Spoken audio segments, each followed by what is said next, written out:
Okay. Okay. 1, 2. 1. 1, 2, 3.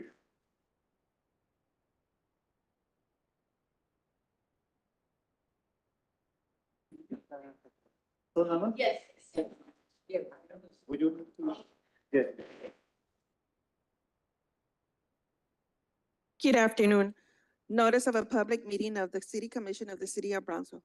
Pursuant to Chapter 551, Title 5 of the Texas Government Code, the Texas Open Meetings Act notice is hereby given that the City Commission of the City of Brownsville, Texas, in accordance with Article 5, Section 12 of the Charter of said city, will convene a regular meeting on December the 5th, 2023 at 5 p.m. in the City Commission chambers located on the second floor of the Brownsville City Hall, Old Federal Building located at 1001 East Elizabeth Street. Members of the public who submitted a public comment form will be permitted to offer public comments as provided by the agenda and as permitted by the presiding officer during the meeting. A recording of the meeting will be made and will be available to the public in accordance with the Open Meetings Act. Mayor, it is now 5:01. You may call the meeting to order. Thank you, Yoli. Being that we do have a quorum present, I'd like to call this evening's meeting to order. The next item is invocation, followed by the Pledge of Allegiance.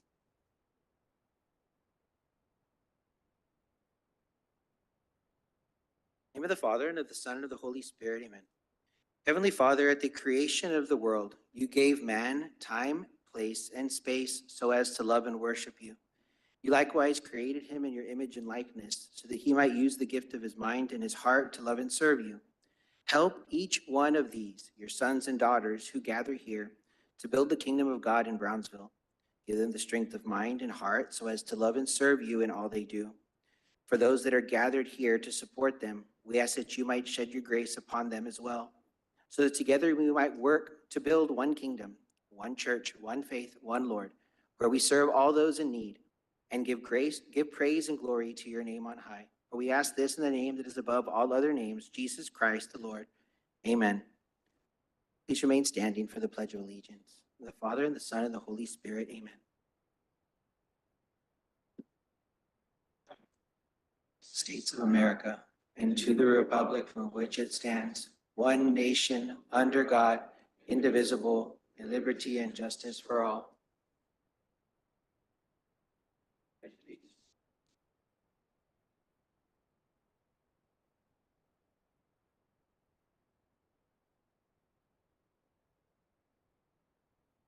Next item, we have proclamations.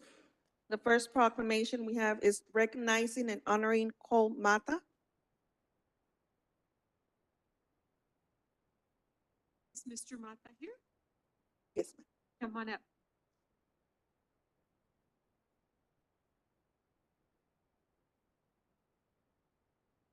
Hi, welcome. This is a proclamation of the City Commission of Brownsville, Texas, recognizing and honoring Cole Mata. Whereas Cole Mata, a 17-year-old Homer Hanna High School student, son of Brenda Castillo and grandson of Elvia Mata, is an active member of our community. And whereas Cole began in 2022 dedicating his time to the voluntary maintenance of the city's hike and bike trails, and has since picked up over 1,500 pounds of trash. And whereas Cole extended his dedication in 2023, picking up over 7,070 pounds of trash along the historic Battlefield Trail and the Paseo de la Resaca Trail by the end of October. And whereas Cole is a dedicated and valued volunteer to our community and demonstrates his passion for maintaining our trails for everyone to enjoy every day. Now, therefore, we, the members of the City Commission of the City of Brownsville, Texas, by virtue of the authority vested by the charter of said city and on behalf of all of our citizens, do hereby express our sincere appreciation to Cole Mata and further encourage the residents of Brownsville to celebrate his generous efforts in keeping our community clean. Done on this 5th day of December 2023, signed by the mayor and the city commission. Thank you so much, Cole.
Thank you.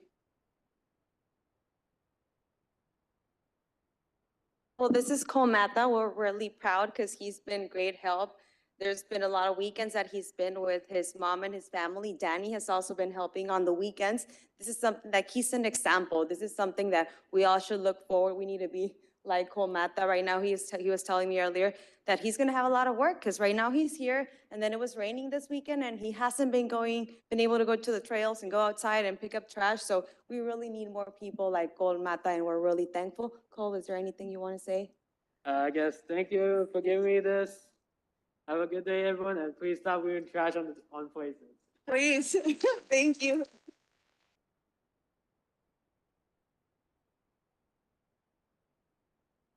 Our next proclamation is recognizing Dalila Garcia. We can have Delilah come on up. I am very proud. And if you want to, Delilah, your family can come up too. Okay. Well, I'm very proud to present this proclamation to Delilah Garcia. It's recognizing Delilah Garcia, whereas volunteering one's time and resources has traditionally been and continues to be an elemental part of the essence and tradition of our city and is essential to its spirit and vitality. Ms. Delilah Garcia serves as the president of the Fem City Brownsville community and has volunteered approximately 2,000 hours to support and empower its female members. And whereas the Fem City Brownsville is one of over 60 local communities that form Fem City, an international networking women's group founded by Violet de Ayala, that is SBA women-owned, small business certified, and certified by the Women's Business Enterprise National Council. And whereas Delilah is part of the Fem City leadership team, creating soulfully led local communities catering to women looking for an abundance of support, consisting uplifting vibes, and a group of women inspiring endless possibilities. Delilah has exhibited commitment, respect, influence, responsibility, a positive attitude, cooperation, honesty, and self-discipline. And whereas since 2017, Ms. Garcia has carefully curated Fem City Bronzeville local events that have improved the quality of life of hundreds of Fem City members. The Bronzeville Femmes are characterized as positive, open-minded, driven, ambitious, form strong strategic connections with similar-minded professional women to benefit each other personally and professionally. They want to make an impact in the world, starting with the betterment of their local community. So they serve on many local, regional, and state boards. And whereas in May 2023, the Bronzeville Chamber of Commerce honored Delilah Garcia with the first ever prestigious International Athena Leadership Award, focusing on mentorship for Ms. Garcia's creativity and initiative in her profession, improving quality of life for others in her community, and for actively assisting women in achieving their full leadership potential. Now, therefore, we, the members of the City Commission of the City of Bronzeville, Texas, by virtue of the authority vested by the Charter of said city, and on behalf of all of our citizens, do hereby recognize Delilah Garcia and wish her continued success in all her future endeavors. Done on this, the 5th day of December, 2023.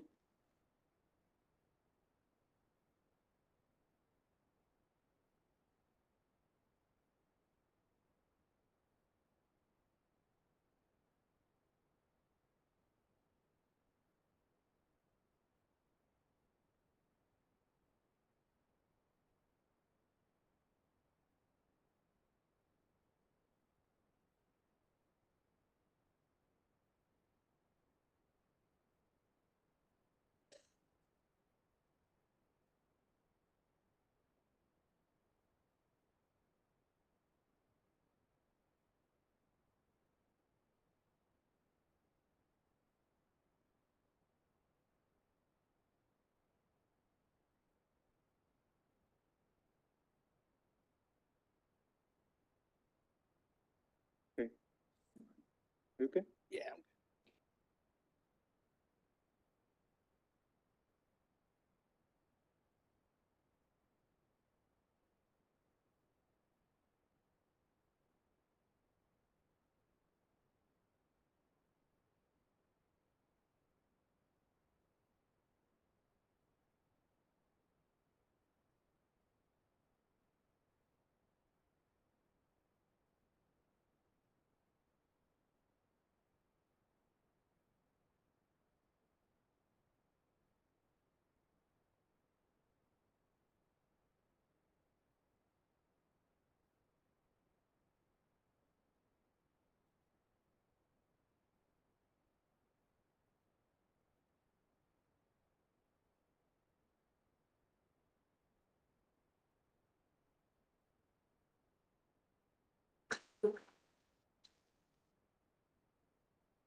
Buenas tardes. Good afternoon, everybody. My name is Dalila Garcia, and I'm honored and humbled. Linda Macias, Commissioner Linda Macias, also happens to be one of our Fem City sisters, and she joined a few years ago, and she didn't realize all the work that we do in our community. And so it took her a few months to convince me to do this because I'm usually behind the scenes, not in the front. And so I thank you for this opportunity to let others know all the different things that we do. The ladies that you see here, we have over 70 members right now, and they do serve on federal, state, local, and municipal boards and nonprofit organizations. So the things that we do every day impact every single one of us and our community. So we hope to get 1 million women. That is our goal across Fem City and the almost 60 communities across the United States, Canada, Aruba, and India. So if anybody would like to join us, femcitybronzeville.com. We have our posada next Monday. Thank you.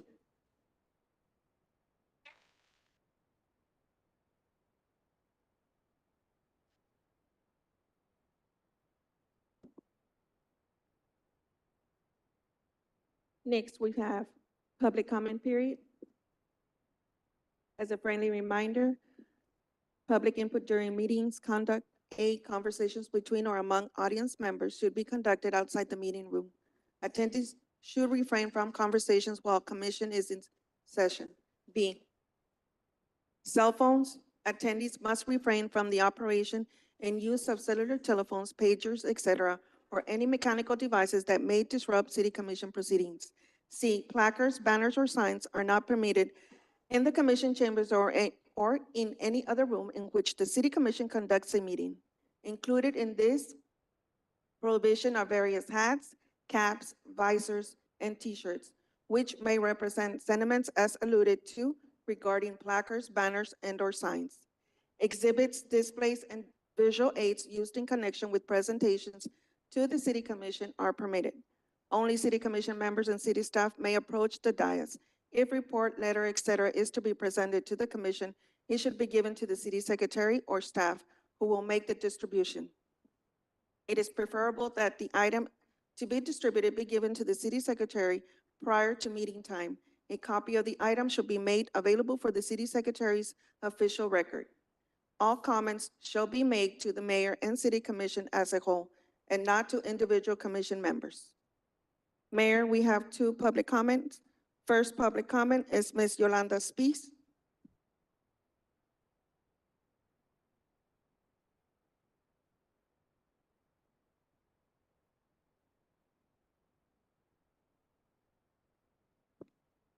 You have 3 minutes. Thank you. On November 22nd, 2023, I got stuck in the elevator at my place at work. I contacted 911, and within minutes, the Brownsville Fire Department was there, and it took them all of 10 minutes to get me out. One of the firemen even got into the elevator to help me out. He risked his life to save mine. That is going above and beyond. Understand? That is going above and beyond. It isn't going above and beyond when a police officer shows up at your house with a canine unit and accuses you of stealing a dog when you rescued it and completely violates police procedure. Officer Efrain Cervantes broke the law and violated his job description. Then Sergeant Cecilia Valdez and Commander Pascal, guy sitting back there, were abusive and defended a clearly incompetent patrolman because he was trying to give his girlfriend a new dog. That's dangerous for Brownsville residents, and it's dangerous for other police officers when officers don't know the law, when Cervantes is aiding and abetting a criminal, not protecting and serving a citizen. And Pascal and Valdez are defending an incompetent and ignorant and negligent police officer. That's not good for Brownsville residents. Right now, Rebecca Hinojosa is facing charges for something that should not have exceeded a fine, but the commission refuses to help at all. To plead down her charges to a fine would make sense. Where is your holiday spirit? It seems as if the Grinch has you guys are giving the Grinch a run for his money. Right now, y'all are defending this horrible police officer's action against a citizen who is coming to you for help. Didn't one of you tell me that when a citizen is asking for help, you want to do your duty and help? Well, I'm asking for help, and it's like talking to a wall. None of you have really sat down and asked me what I want. None of you really care that the police are going to continue violating people's rights and the rights of their rights to property in spite of the city ordinance, which Commander Pascal has said is unenforceable. He's lying to people about what their rights are, and people are suffering because of his lies and other officers' lies. To serve and protect, that's their motto. Shouldn't they have served and protected me instead of a criminal who filed a false police report, which is a felony, and whose personal information is also fraudulent? I have all of that evidence and I can prove it to you, but no one has really taken me seriously. So I have to ask you, what do I have to do? You have my contact information. I guess you really like me coming in here and letting people know how inappropriate and unprofessional you are. You do realize what today is. It's Krampus night. Krampus is coming tonight, and I have a funny feeling each and every single one of you is going to get a lump of coal.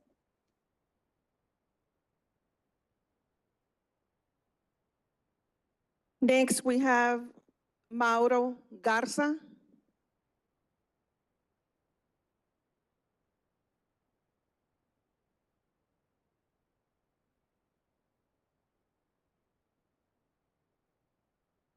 Next, we have work sessions. Item number 1, proposed capital recovery fee public feedback debrief. Thank you. Good evening, Mayor, City Commissioners. As you're aware, these past several months, we've been working on the proposed capital recovery fee program. For the last few weeks, we've been working very diligently on trying to reach out the business community, the development community, realtors to make sure that what this fee will do to their business and how, in the flip side, is the needs of the city has for roadway infrastructure. And so we have Mr. Eddie Haas here. I will provide a summary of those meetings and then next steps. So. Good evening. Thank you very much for the opportunity to brief you on the update of the capital recovery fee program and the stakeholder engagement that we've had to date.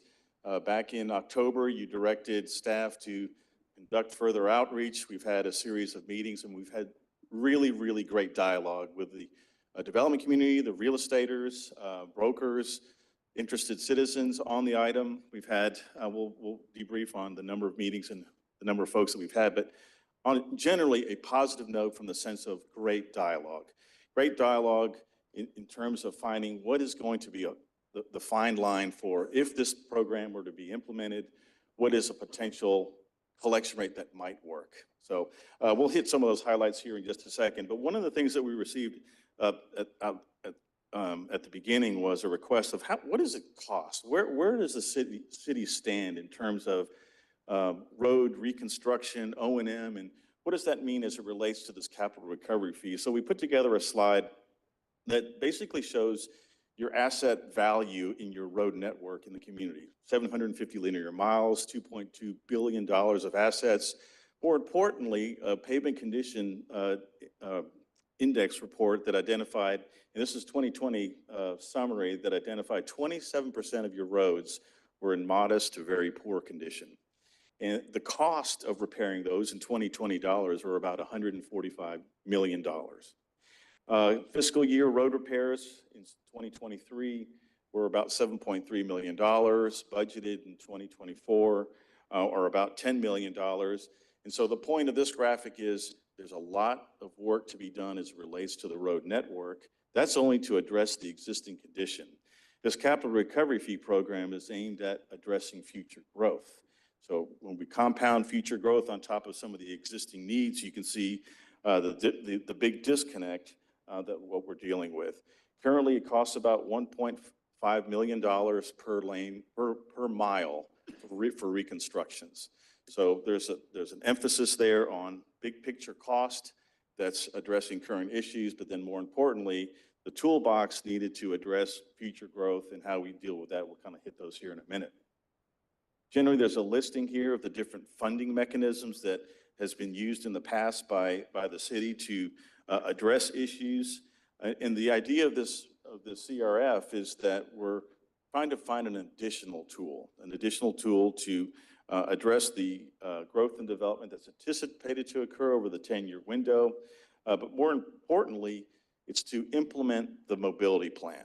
The mobility plan that was adopted back in September, which identified transit, trails, active transportation, and vehicular improvements, all aimed at quality of life. So this tool is aimed at implementing transportation improvements that ultimately affect quality of life for the community.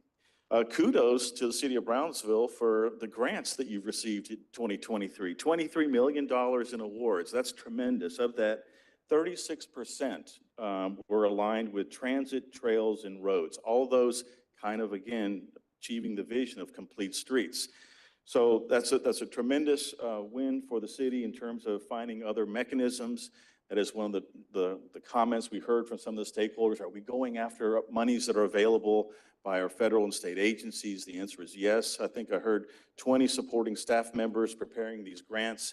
So the city is actively engaged in finding opportunities for obtaining additional funding for road improvements. We also heard another comment about a question about the fuel tax. Can we use, could there be a local policy add to the gas tax to help fund some of these needed road improvements in the future? Doing a little research, we're finding out that this is something that has to be enacted by the state legislature, so it's not something that's a local option. So, but I guess what I'm saying is we're receiving requests, the comments from the stakeholders about different funding mechanisms, and bottom line, those that you see listed here are tools that you all are actively using, but we're looking at finding other tools to help further support the implementation of roads. So the cost of roads, as you can see here on this attached graphic, these two images come from the multimodal plan. It costs anywhere from $6 to about $7.5 million of hard costs, construction, engineering, right-of-way, per mile of improvement. And these are new roads, these are widenings of existing roads, but more importantly, these improvements are aimed at multimodal from the perspective of there's a defined road section that incorporates not only the road piece that the CRF is going to address, but part of that section also has a 10-foot wide multimodal pathway. It has 5-foot sidewalks. So we're trying to find a total solution to mobility needs long-term while the CRF addresses the road component.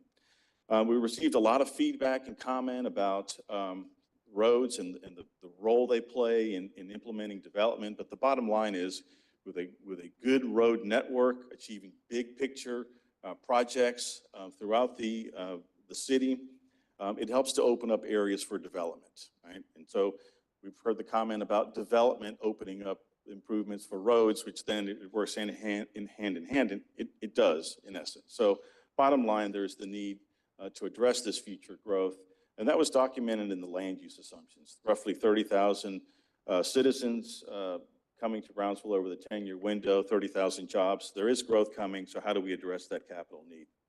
More importantly, the mobility plan addresses some of the safety and mobility improvements. We have not only system improvements, but we also have intersection improvements, adding capacity, widening key facilities. Those are identified on that CIP map, and all aimed at complete streets and how we do that. More importantly, this program is aligned with the CIP planning and programming that the city leadership has enacted in 2020 about defining and prioritizing projects. So we have a capital recovery fee CIP that's aligned with the multimodal plan. That's part of the CIP. We're taking a specific subset of road projects for implementation. And that's what we're talking about over the 10-year window, prioritization of projects. You might recall the graphic here. This is the capital improvements plan. This is really the city's commitment to implementing over the next 10 years. Not all at once, be phased improvements over time.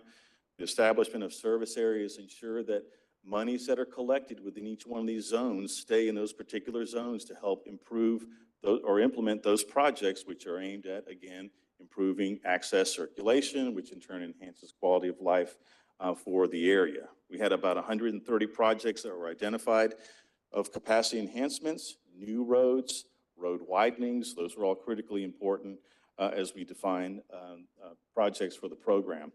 I heard a really important comment last night when we were meeting with the Capital Improvements Advisory Committee, briefing them on what we've heard. And Chairman Pequena really said it the best, that if we don't consider a capital recovery fee, then tax funds would be needed to go for roads that are not in the vicinity of where you live. So if you look at the map and you see those zones, we're ensuring that those monies stay in the vicinity of where those projects are occurring. And that's critically important because of the $565 million of cost, real cost for those projects, about $197 million is necessitated by this growth that's anticipated to occur. So that CIP contains road projects that are both new roads and road widenings. New roads, key roads like East Loop Road from the Port of Brownsville to the Veterans Bridge. We're able to get that project implemented. We're able to take truck traffic off, thereby relieving some of the issues, but more importantly, enhancing access and mobility in the southeastern sector. Pineda Boulevard, kind of an key east-west collector north of Alton Glore. East Morrison Road, kind of an extension from Paredes Line to 551, all aimed at access and circulation for growing and developing areas. So I'll just add that some of the confusion or the lack of information was that it was only new roads, but we're saying it's not only new roads, it's also roads in our neighborhoods that are collectors, and it's the widening of the roads. So when we were with the Board of Realtors yesterday, we made it a point, there's existing roads that would be widened, right, and improved, and then make more walkable, more safe for our community and safe for our schools. So that was something that we felt that we should have conveyed better, and we were able to do that with these meetings. So some of the images here of some of the key corridors, Old Mito Road North, Dana Avenue, South Minnesota Avenue, those are just a small listing of projects that are true widenings for helping to address growth and development of 10-year growth. So by way of the workshops, so we've had 5 formal workshops. We had a public open house. We had an individual meeting with a developer. These face-to-face meetings have been absolutely great. Been able to address specific questions that they've had regarding the program. Had an opportunity for us to explain some of the nuances of the program and how things work with regards to assessment and collections and credits and things like that. But more importantly, to be able to talk one-on-one. So we had roughly 38 folks that we hit on November 14th and 15th, and that first round of meetings.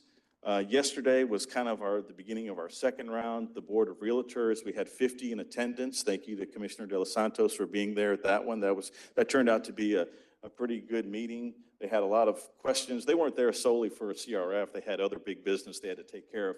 But they did have some important items to point out, and we've documented those comments. But more importantly, the opportunity again to engage on what the issues are and how the CRF will help address growth and development. We did have another individual developer meeting yesterday afternoon. We had an advisory committee briefing with the CIAC. The important thing there is that the recommendations that they've pulled together, there's the consensus that those remain strong and full effect. They feel very strongly about that. We do have a new committee member that joined us, Dennis Sanchez, who's now on the committee. He's kind of coming in at the tail end, the completion of the body of work, but that recommendation, kind of hearing positive comments of those that provide that input to that letter, that they feel strongly about that letter. We'll talk about some other things here on that in just a minute. But all in all, we've had face-to-face interaction with roughly 90 folks. We are going to have another round. We'll highlight when that next round of meetings is. That'll be in January before we come back in mid-January, the 16th, for the public hearing to consider it. We have had an input survey. We haven't had much success on that, unfortunately. We've only had two items, surveys that have been filled out. We've been showing this little QR code in all of our meetings. Hopefully folks will use that opportunity to provide input. You can see two of the comments that we received. A simple tax increase would be more honest. Why would you penalize the builders with a charge like that? So, obviously the home builders are very concerned about this. We heard about more of the implications on the residential side than we have on the non-residential side, but there's a very fine line, and we'll talk about that here in just a minute. That survey is still open. We plan to keep that open until before the public hearing so that we can try to garner as much input as possible before we bring that as a public hearing item on the 16th.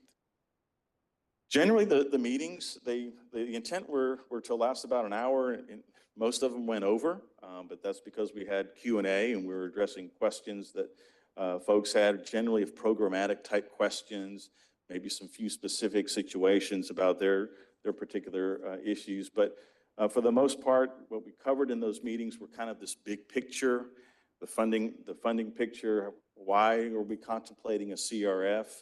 What are some of the technical pieces in there that get to the bottom line of what does it cost to put road on the ground? What were some of the decision-making considerations in terms of benchmarking other communities that have the program? What are they contemplating? The facts, the frequently asked questions that's already up online. We have two kind of sets, a set of questions that might come from a resident and a set of questions that might come from a developer. We're going to be updating that with more questions and answers that we've received through the meetings that we've had yesterday and today, and we'll keep amending to the facts to try to get that out there in front of folks. More importantly, we kind of highlighted the policy considerations that the advisory committee has put together in terms of their recommendation. That was the $2,000 a unit and for a residential lot and a 25% collection rate.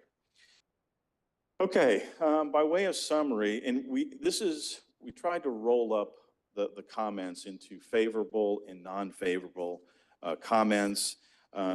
we have received a lot more than this, but we're trying to wrap them all up so we can kind of summarize just kind of key points. On the favorable side, after the discussion about how far the city is behind as it relates to the road network, the CIP planning and programming that's now in effect, how this tool could fit into the toolbox, there seems to be a general understanding of the bigger picture, what we're dealing with and what's at stake as it relates to costs and how do we pay for future roads needed to address growth. And there's the acknowledgement that the current project stream, perhaps additional resources may be needed, but i.e. there was also comments about we should try to go after more funding, those kinds of things. But still, there's kind of the sense that, well, okay, maybe if you're gonna do this, well, maybe we need to find what's an appropriate collection rate, okay? I'm kind of summarizing key elements here. Still, the concern from all of the stakeholders about what the implications are to development. There was the notion that if we, and these were comments that we heard from stakeholders, that if you do implement this tool, well, that frees up monies to implement or deal with your operations and maintenance, things that we can't address with this capital recovery. Remember, that only addresses capacity enhancements, the widenings, the new roads. There was some favorable comments about how this road piece is part of the bigger picture of mobility improvements. The active transportation pieces, the transit, that's part of that CIP that comes from the multimodal plan, and we're focused solely on the road piece, but more importantly, how that relates to quality of life. And if we can get roads in, they'll have a benefit overall to the community. There was a general favoring of a different collection rate from a residential versus non-residential. Most of the discussion, honestly, focused on the residential, but we did hear some comments on the non-residential side, but there was general agreement that there ought to be a different collection rate between the two. There was also the comment about that this method for gathering and dedicating fees within defined service areas. The importance that, okay, if we're going to collect monies and spend it in these defined areas, 6 mile zones more or less, that's critically important because then if you don't have this, the tax base would be paying for projects that may not be anywhere near where the current development is occurring. But the biggest item was that the funds could be used to advance project development. There was a comment about, well, golly, when you start this program, you're not going to even collect enough monies to start implementing projects. Well, the answer is, yes, there will be. Funds will be used to initiate project development, get those plans done, get projects shovel ready so that they can be implemented. Again, by service area, a pot of money to implementing pieces of all these projects that are identified, okay? So that way you can spread the wealth within each one of those service areas. Okay. On the non-favorable side, there was very strong concern about the impact on residential. The workforce housing, the number of residents that are below the poverty line, being able to obtain the loan.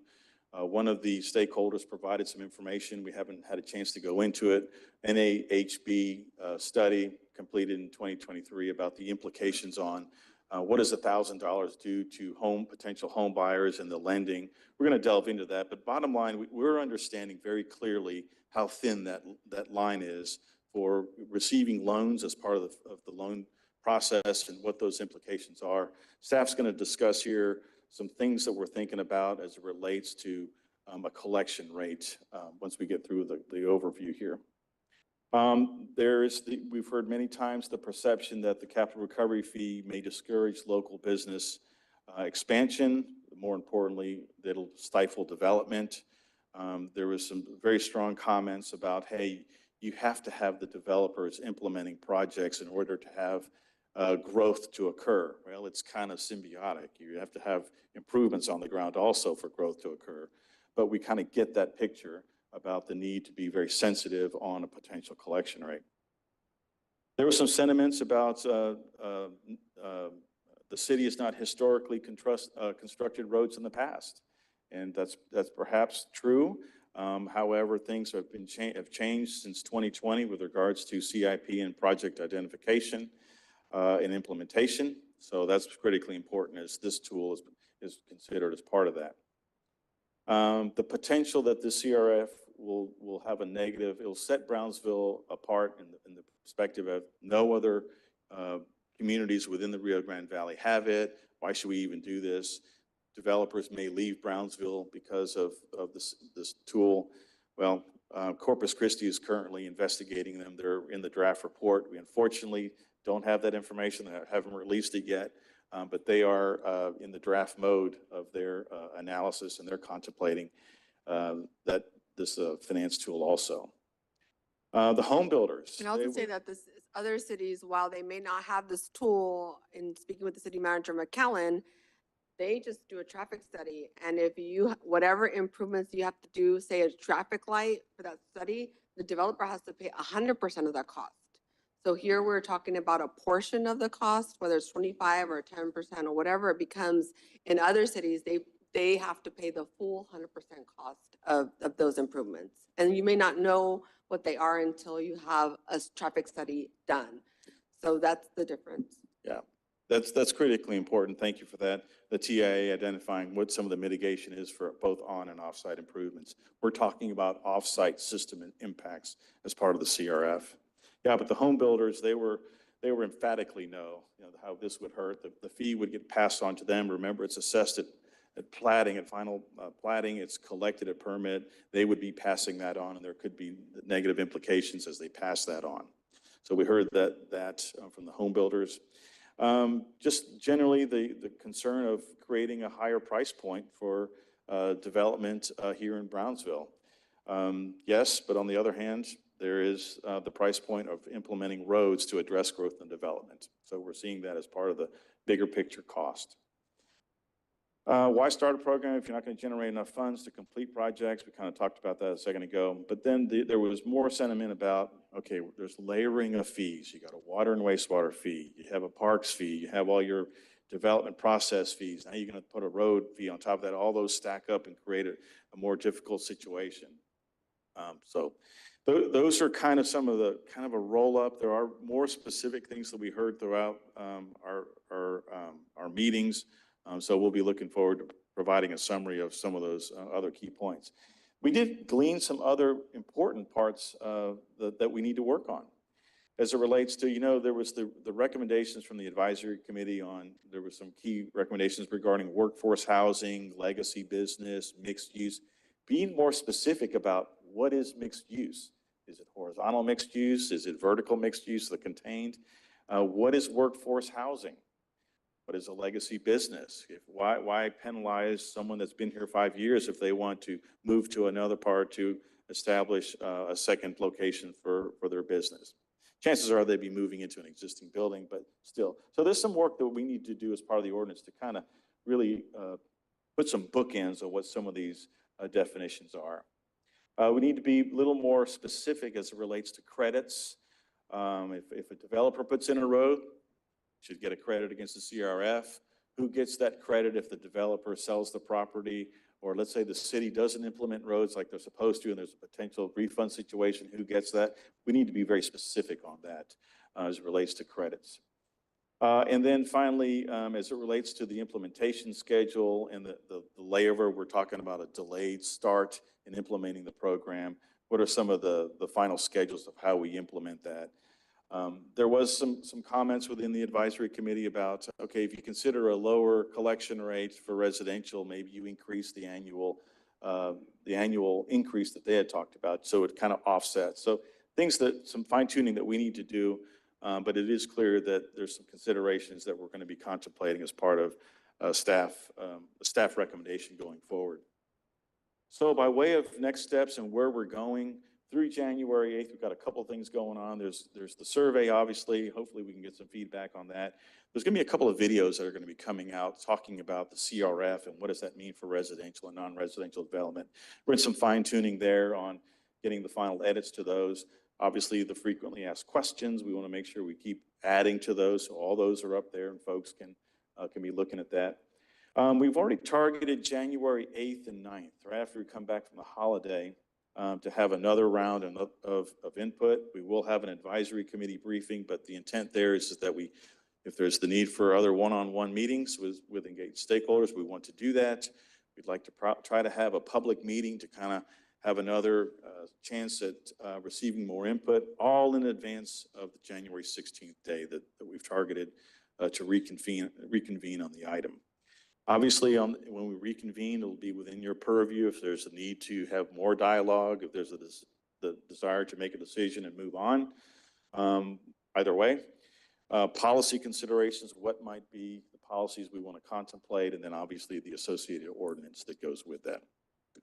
So I am going to turn it over to Joel to make a few comments here with regards to some of the staff considerations, and then I'll be back for any questions you might have. So based on, sorry. And I would just say, I would like to thank staff and our consultants. There were a lot of meetings, as you can see, a lot of engagement, and much of it was one-on-one, and the approach was twofold. One, you have your specific situation. We want to listen and hear and answer your questions as best we can. We even ran numbers for larger tours with traffic impacts, so they can see per land use, what does that mean?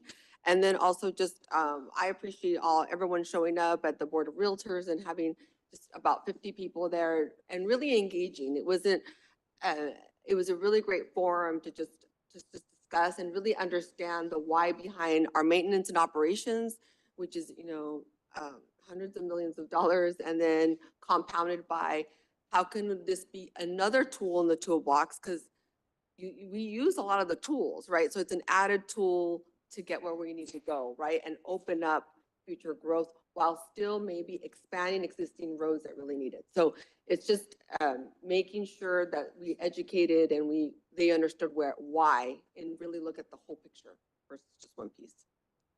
So since November, with the public engagement meetings that we've had and these past this week, staff really feels that we should really consider on the residential side reducing it. Currently, the proposal from the committee is $2,000. And so one of the options would be even reducing as much as half, reducing it to 1,000. On the non-residential or the commercial. Yeah. Currently, the recommendation from the committee is 25%. And so our staff recommendation would be to reduce it up to maybe the 10% mark.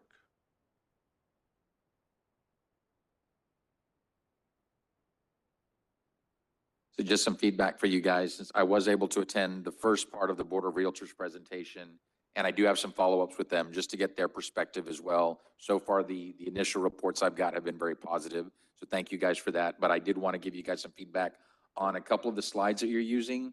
Black lettering or dark lettering on the color red is not good for presentations. Because yeah, especially I was sitting in the back of the room, and even with my phone trying to zoom in to see what was up on the screen, there were some things I just could not read. And it was the little chart that you had with the good, satisfactory, fair, all the way down. When you got to poor, that was a red block with black lettering. And then the blocks below it had white lettering, and it was easier to read. Gotcha. And on the following screen with the pie chart, that red section, even zooming in, I was never able to read it from across the room. Okay. Sorry about that. No, not a problem. We'll make some corrections there. Thank you.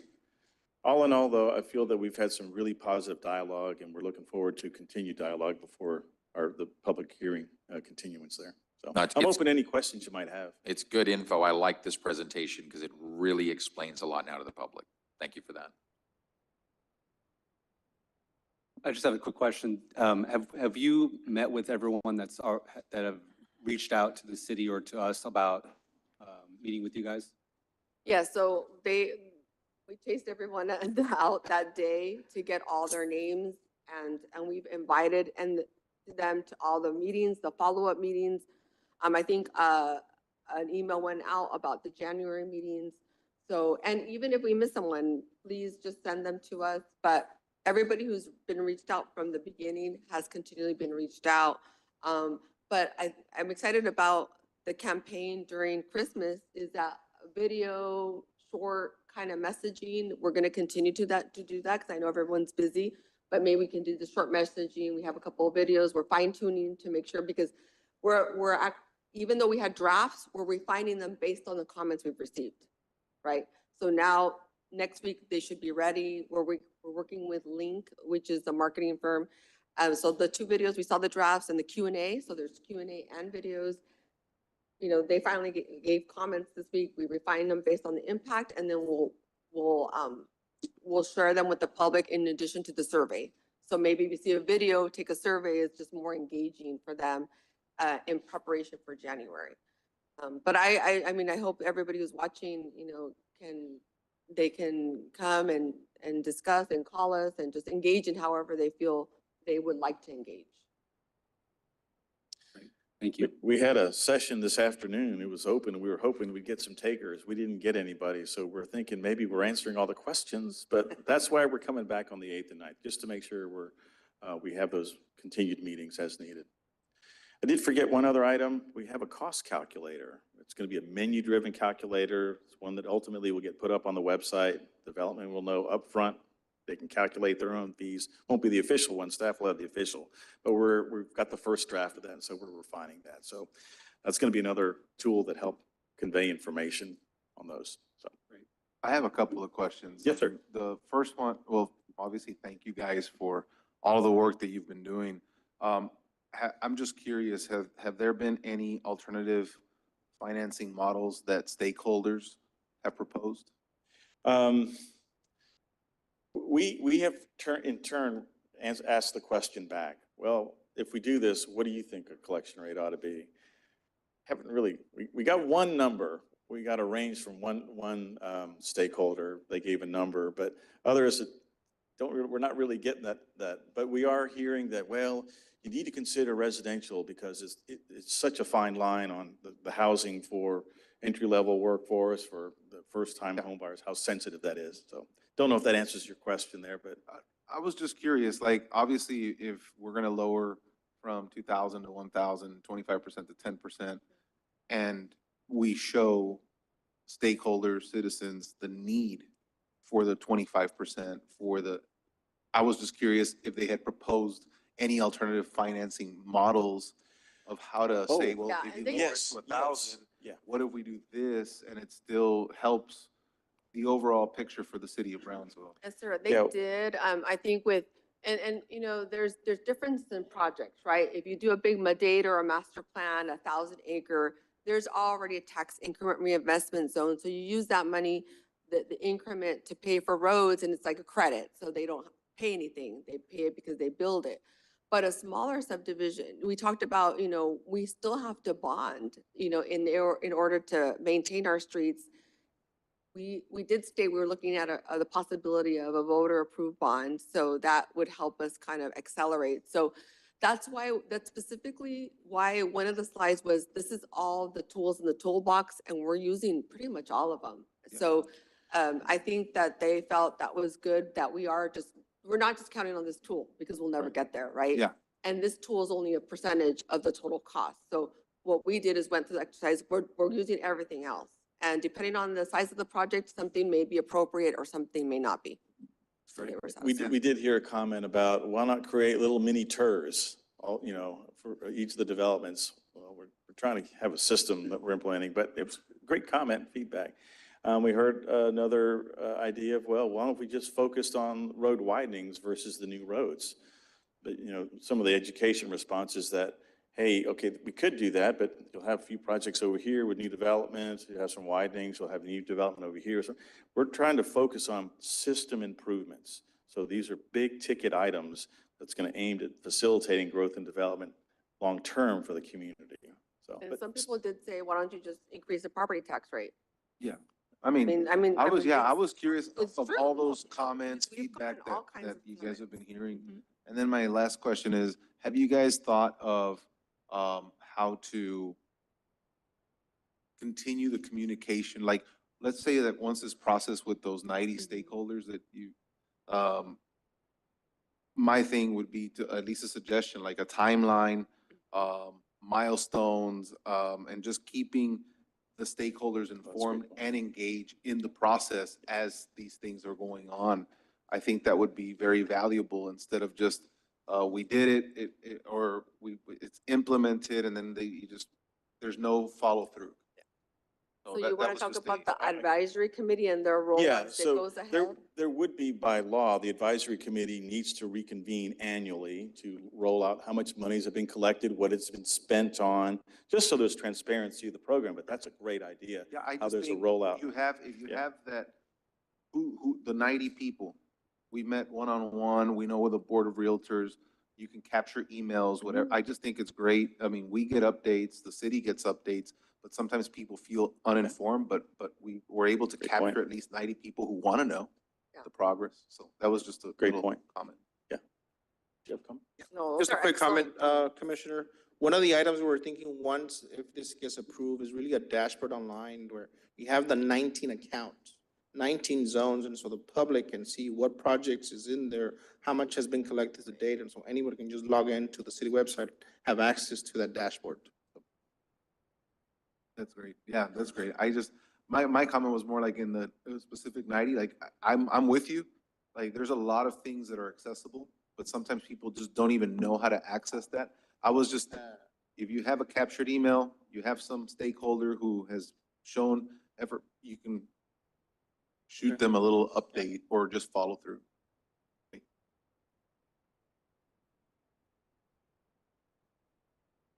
Thank you very much. Okay, thank you. Next item is presentation. Item number 1, City of Brownsville fiscal year 2023 notable accomplishments. Hi, good evening, Mayor and Commissioners.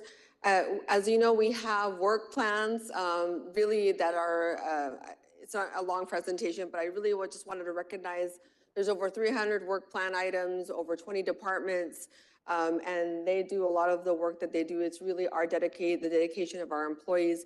We didn't want to go through all 300 items, but we did want to highlight some of them based on your pillars. So you have certain 2019 strategic visioning plan with 6 pillars. So we really want to just go through some of your wins, right? Some of the wins of the staff, whether it's, as you can see through economic development, recruiting of Avelo Airlines, the direct flights, the approved Zoo Master Plan and the implementation, the fact that our enterprise project management office is helping them with the zip line. We managed the cultural tourism grant through the ARPA funding. You approved a tax increment, a Texas Enterprise Zone application and a 380 property tax abatement for rich products with their $120 million expansion, which I just spoke with them today, and they keep thanking us for that and the fact that they've started that development and an expansion, and it does include a trail component. That was something that we put in the 380 agreement. We also, supported SpaceX and the Rio Grande LNG with the Cures and Coffee event. So with 3,000 employers and other 40 companies that actually were looking for that. We hosted our first tourism expo of 2023, the first Games of Texas with 6,860 athletes, which we hope to break that record next year with 10,000 athletes. And we did our data-driven hotel occupancy tax fund grading system. So some of the new techniques that we are to become more data-driven. With planning and zoning, we finalized the BTX mobility plan. So we talked about the capital recovery fee will fund many of the mobility plan document, which includes transit, trails, complete streets, and other types of mechanisms. We implemented and performing education as a SELA. We still have some work to do with that platform. The Parks and Rec did an ADA transition plan. We got a couple of awards, not only from the planning department, but also for the sidewalk and trails master plan, designed the Jose Colunga bus yard maintenance facility, and also acquired some historical buildings for the building of affordable housing. And we usually collaborate with our Come Dream, Come Build with those types of projects. With public safety, not only are we nationally recognized as one of the safest cities, 17 in the nation for the community of our size, but the purchase of the fire rescue truck, the updating of the public transportation safety plan for our transit providers, the computer-aided dispatch for the fire department platforms. We're very you can see there's a lot of technology focused, right? For better efficiency and better customer service for our community. Emergency phone system emergency notification for public health, public safety events, our community risk reduction program. We leased fire and police vehicles, so now we're getting those vehicles. I don't know how many we have, Chief, that have come, but 50 so far, and we were expecting 84, but just, some of those vehicles were how old? Very old. So, so we're really happy that our police officers will get fully equipped and fire police vehicles, and we're very excited.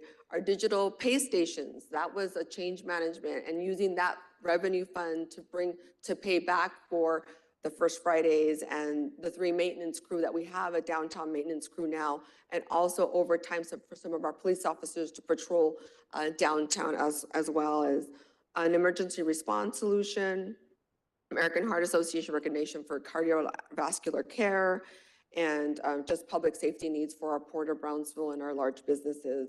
Under infrastructure, the second runway design for our airport, the American Rescue Plan projects management, which is many projects that we've had, the construction of the broadband, the BTX fiber. We'll be opening up our demo center in January, so we'll have a big event with our community partners. Downtown water and wastewater improvements. They finally went out to bid, and Los Fresnos Bike and Hike Trail extension, the opening of our West Rail Trail, the watershed study. We completed the mill and overlay in-house of 36 streets. That's a record for the city of Brownsville with the right equipment and the right training. Many of our crews, including the Hot Shot crew, his cool name, has been able to do that. Price Road, for example, cost us a whopping $200,000. That's it. And they did it in 2 weeks. So, but that was our internal crew. That was not us subcontracting that out. Synchronized streets on Central Boulevard between Elizabeth and Ruben Torres, and Potter Island Highway between Ruben Torres and Security Drive. Approving funding for network devices. So cybersecurity is very important. And also we were successfully able to secure 4 years of airport debt through BCIC and GBIG. By working with our collaborative partners, they're able to pay off another 4 years of airport debt for the wonderful facility that we have. With quality of life, the grand opening of the West Rail Trail, the establishment of the BTX Health Center, Teen Advisory Council, Ciclovia, the first time we received a CAPRA accreditation, the Advisory Board for La Posada Park, updated our hours with BARC. We've had a lot of increased adoptions, and First Friday events have been very great. And then also our first Brownsville policed Boston Qualifier Marathon that is coming up. Also for governance, you all approved our first cost of living increase for our civilian employees of 3.5%. That's a big win. They hadn't had that since 2014. In legislative session, in the 88th session, the hotel occupancy tax bill was approved. That was the 3rd try, and we got it done. The annual leadership conference for our employees, excellence in vital records by award by the Texas Department of State Health, the first annual State of the Police Department, the updated 5-year CIP, the creation of the Enterprise Project Management Office. We're assisting the zoo and other, also the Fine Arts Museum with getting their roof repaired. So some of that technical assistance we're providing. The Brownsville model that's been nationally recognized for migrant influx management and national recognition from the Office of Emergency Management and Homeland Security. The creation of our new culture, which is One City. $24.6 million in grants. OD and HR department got the Texas Human Resources Award, National Award, and then also developed a customer service training to boost business-friendly environment within the fire marshal's office. And that's all. I just wanted to give you a really quick recap and just really thank the dedication of our employees and your leadership in accomplishing many things in our fiscal year 2023. Thank you, sir. Great presentation. I will say, even though you don't go into all 300, if you've got a list of the 300, I'd love to see that, because I think it's great talking points for us when we talk to our constituents. Absolutely. You will be getting this list next week. We actually have a pie chart also to show you, what all got completed, which ones are multi-year, because we have multi-year projects, which ones are delayed, because there is a small percentage of delayed, and then you also get the comments as to why. So, which is very important. So we'll be sending that out to you next week in PDF form. Thank you so much for this update and giving us knowledge as to everything that's going on. There's so much going on in the city, and I definitely feel, and I always push that we get as much information out there so people know that we're working very hard for them, because that's what Brownsville deserves, only the best. So thank you for all your hard work, as well as the city and all the different departments that have their input, and all their hard work is truly appreciated and does not go unseen. Thank you, Commissioner. And with that, I'm going to pass it on to Dr. Rodriguez on. Next item is City Manager's update, BTX Health grand opening. Honorable Mayor, Commissioners, through our City Manager's office and through great support from city staff, I'm really happy to announce what we call affectionately BTX Health Center. Health is an acronym actually for helping everyone achieve lifelong transformational habits. This is a one-of-a-kind facility aimed at taking care of our city employees through different programs. I actually want to go to the next slide and show where we are today and where we were on day one. Many people came together, internal services, public works, traffic, public health staff. This was a love of kingship for each other, for employees. So the building, the colors, that's just part of the story. What we have to offer now to our employees are internally many projects. Some of them we were already doing through grant funded. I want to share with the commission that these are grant funded initiatives. They're one of a kind, and I say because many municipal communities in Texas contract out, and it's more medical. This is a true wellness prevention initiative aimed at getting the employees to fill the gaps where gaps may exist for themselves. And I won't go into a whole spiel about what this is, but I definitely want to invite the public and members of the commission to come out for a walkthrough of this.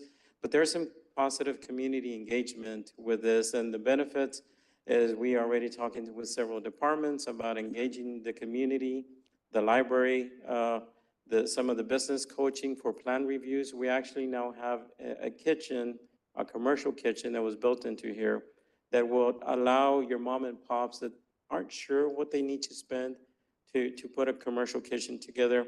We bring them out to the side, we walk them through the process so that it can be more of an economically driven initiative so that they're not spending what a third party is telling them they should go out and spend.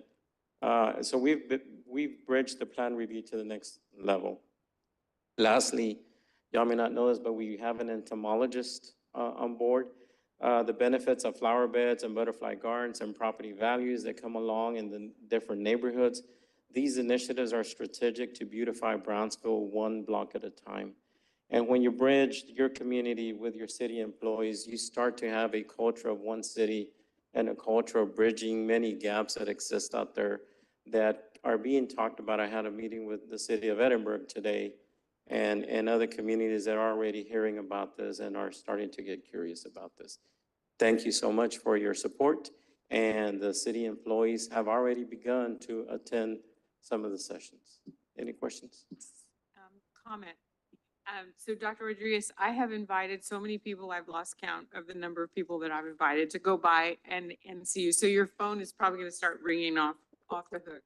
As I said that morning, the transition that you've taken the health department from spraying for mosquitoes and cutting uncut lawns to this wellness center is stupendous. And my hat is off to you and your department and management for allowing you to take that journey, because I think our employees are going to benefit and it's going to have a ripple effect of positivity in the neighborhood around. So all of you out there from the health department, you are doing a fabulous job. And when I come back from the holiday, I'm going to take you up on that podcast location because there's a podcast station inside this building. I'm sure the other commissioners can do podcasts on something. Mine's going to be on the Trail Network, so I'm going to hope to enjoy that space with you coming up. You know, I think I'm going to say everything. You're right. I forgot to mention the podcasting aspect of it, and it's affectionately been called Charlas de Salud, Charlas de Café, rather. And it is an initiative to grassroots have a conversation about almost any topic that we feel is pertinent to public health or to even our culture in Brownsville. I like also the commercial kitchen because when someone gets a permit or wants to open up a restaurant, they don't know all the permits, the health permits. They can go through the kitchen and inspectors to tell, this is what we're looking at, this is what we'll look at in real life when you open that up. And so there's not this, well, what are you going to inspect? What should I be prepared for? Well, you can go through this kitchen and then they can show you what they're going to be looking for. And I think that's seeing it as like a practical help you get your license or your inspection done. I think that's also pretty cool.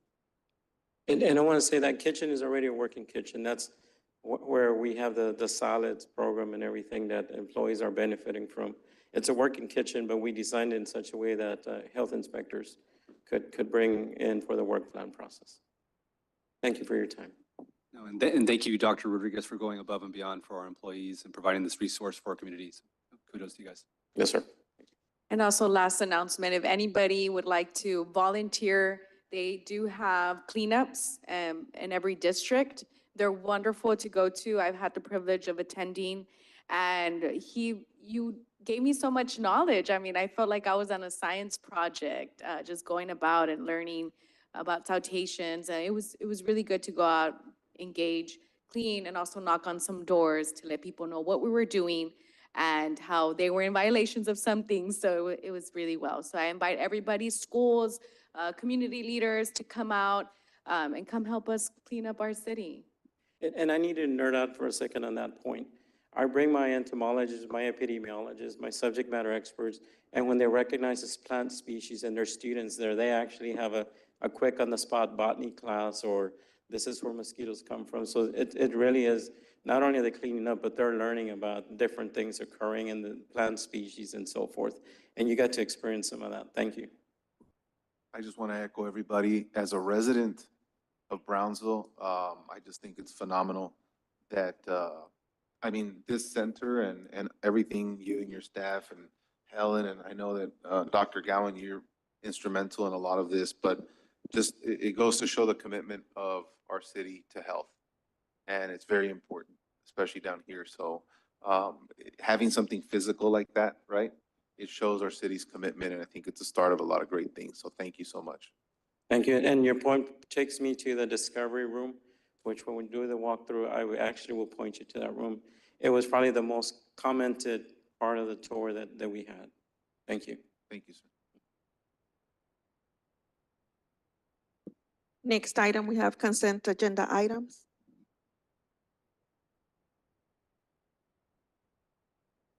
I believe we're pulling number 6. Yes. I will make a motion to approve 1 through 5 and 7 through 14. Second. All right, we have a motion and second. Any further discussion? If not, all those in favor, please say aye. Aye. Aye. All those opposed say nay. Ayes have it, motion carries. Counselor, do you want a motion to table number 6, or is it okay that we consider it pulled? We'll just pull it. Yeah, we can pull it and we can bring it back up. Very good. Thank you.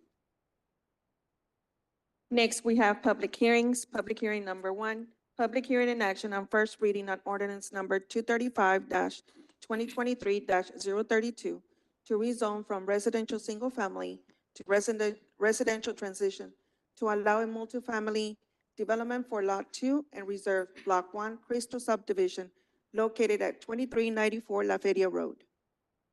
Good evening, Mayor, Commissioners.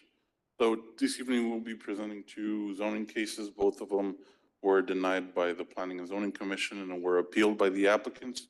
So we will go in detail for each one. So for this first case, the current zoning is a residential single family. The applicant is requesting to rezone to residential transition because they're proposing a multifamily development. In total, it will be 19 units on 1.37 acres. This property is fronting La Feria Road. And just to provide some background, this item was presented at the Planning and Zoning Commission on November 2nd. It was appealed by the applicant on November 6th, and the recommendation by the Planning and Zoning Commission was for denial. The grounds for which they denied this case was due to the road cross-section, road condition, and the increase in traffic that this development was going to bring. And just to point out, the cross-section for this particular street is 60 feet. The resident concerns, they were verbal. There was no written opposition. However, we did have one neighbor present at the meeting. It was based on increased traffic and the possibility of property taxes increasing for the residents. And just as additional information, appealed cases, they do require a supermajority vote by the city commission. So we will need the supermajority vote in order to approve it if you wish to do so. This is a 200-foot buffer map. There were 28 mailouts and 0 written opposition. This is the zoning map. There is residential single family, residential suburban, and residential transition to the east. Now, it's also important to point out that the residential transition, or the R3 portion, those are multifamily developments that are already in existence or that are currently being built. And this is just so you can get an idea as to what the condition of the street is and the width. And this is a narrow view. So on this particular property that has just been highlighted, there will be a multifamily development. It's currently under review. This one is another one that was recently built, and this one is another that's under construction.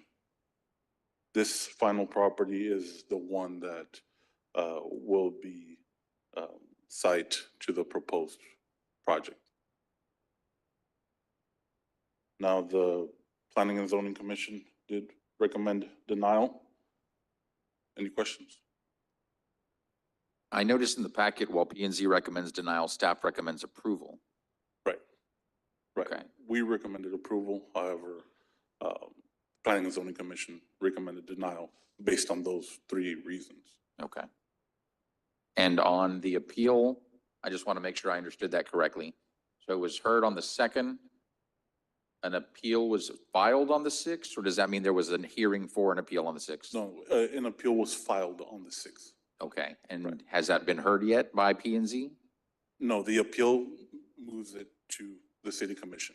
I see, okay, very good.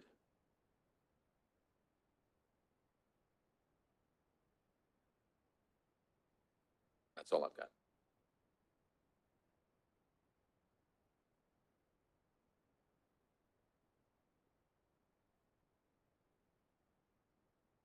I know you said the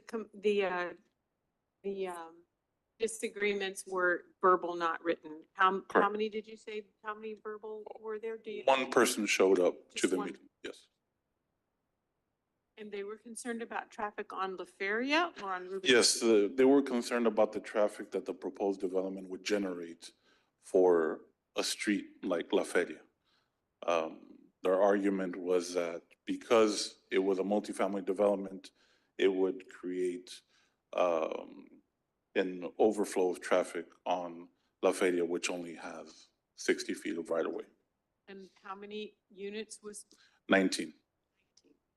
They're actually proposing a lot less than what the zoning district allows. The zoning district allows 30 units per acre. They have 1.37 acres, but they're only proposing 19. They're actually proposing 18, but the house, because there is a residence, is considered 1 unit.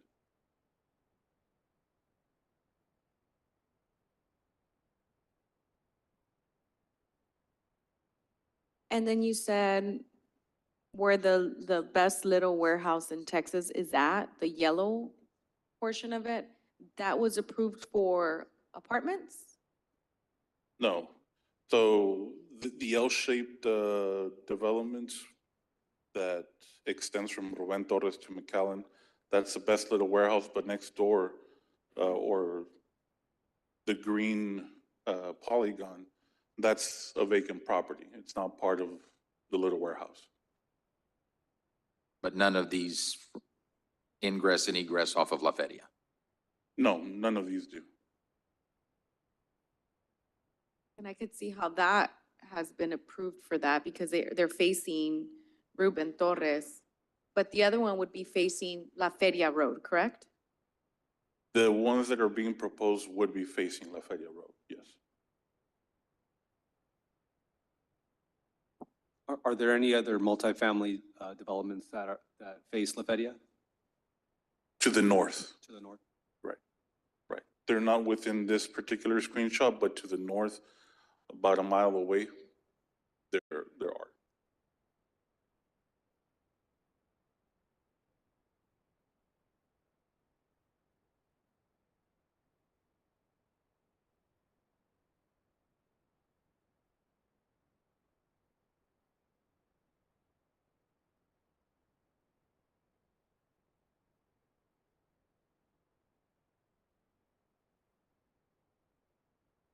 So I have one more question. I'm trying to picture this in my mind. And so you're saying that the house is gonna stay? And then Right. they're also gonna build 18 units on that land? Right, so the house sits on those 1.37 acres. But they're not demolishing? No, they're not demolishing the house. It seems like such a small space for all of that. Well, their plan is to subdivide into 2 lots, I believe. And the house will be part of probably its own lot, and the multifamily development will sit on another independent lot. I mean, if we don't have a set number yet, it depends on the developer, how they want to make the split, but it would be an approximate net acreage of about an acre, maybe a little less, to hold the 18 units. How high are they going? Are they doing 3 stories? No, I believe it's 1 story, the 20-foot maximum. Martin, just to confirm, the other multifamily property that's about a mile north, that's a section of McAllen Road that is wider, that has shoulders, that has sidewalks and everything else, not like this section. Not like this. Okay. I think that's important to note.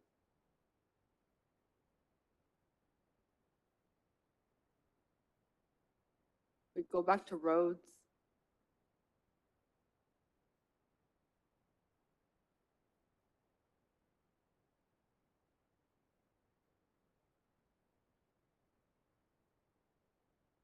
I like the structure of the rest of it where it's all residential. It looks nice. I have seen in subdivisions where it's all residential and then there's this random, it's a tiny road and then there's a random, 20-unit apartment. And I do see the congestion between traffic and I myself have been caught into it.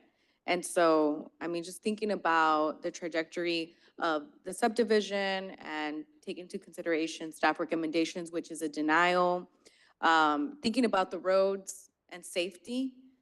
I mean, it's tough, but I do see the importance in how you all would be in denial for it. Staff recommendation was not denial. Theirs was to approve. Planning and Zoning Commission. Oh, okay. Recommended. And the staff recommendation is, The recommendation was approval based on the fact that there are other developments. And there's abutting, the zoning that's abutting. are you is- talking about the developments that are facing Ruben M. Torres? Right, and the similar situation on McAllen, which is a blue polygon. That blue box every time I drive by, I'm struck by the way those units are scrunched in that space. It almost seems like they're barely enough room to back your car out of the driveway, out of the garage and get out. It's a very odd configuration.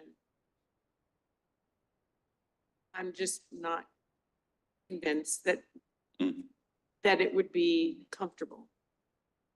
Yes. All right, this is a public hearing. If there's anyone here that wishes to address the commission on this item, please step forward.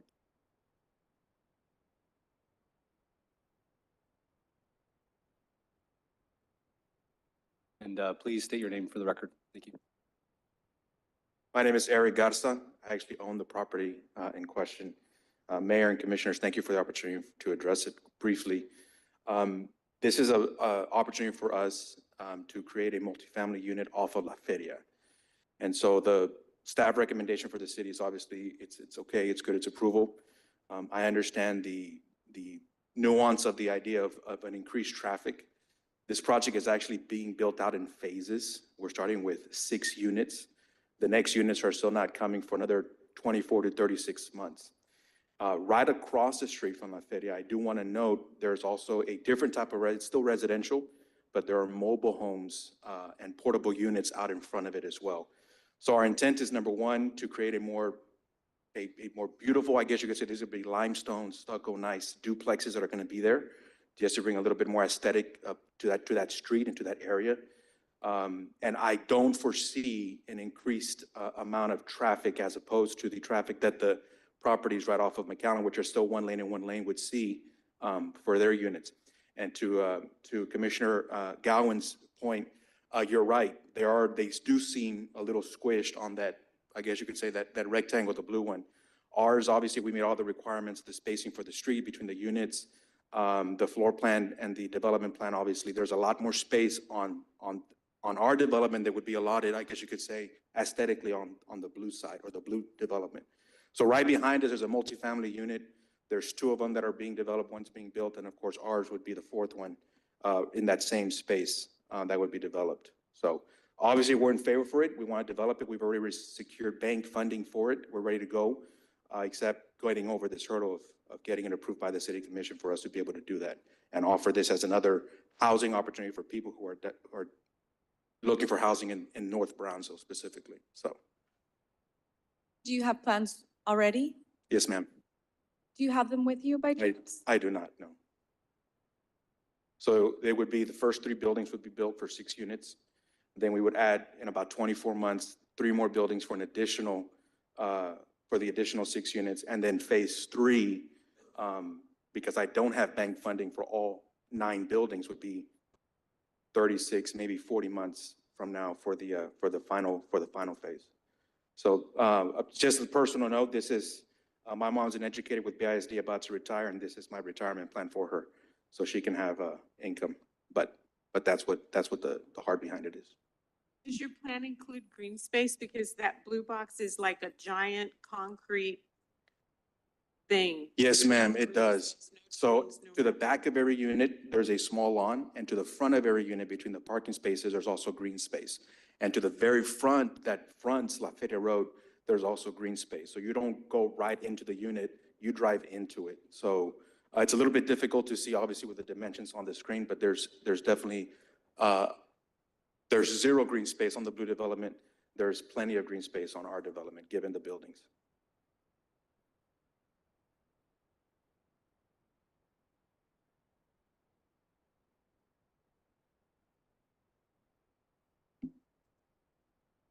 I'm Jeremy Bernard. I'm with Coastal Realty. I'm a family friend, but as a developer, broker, and commercial property manager, we deal with things like this all the time.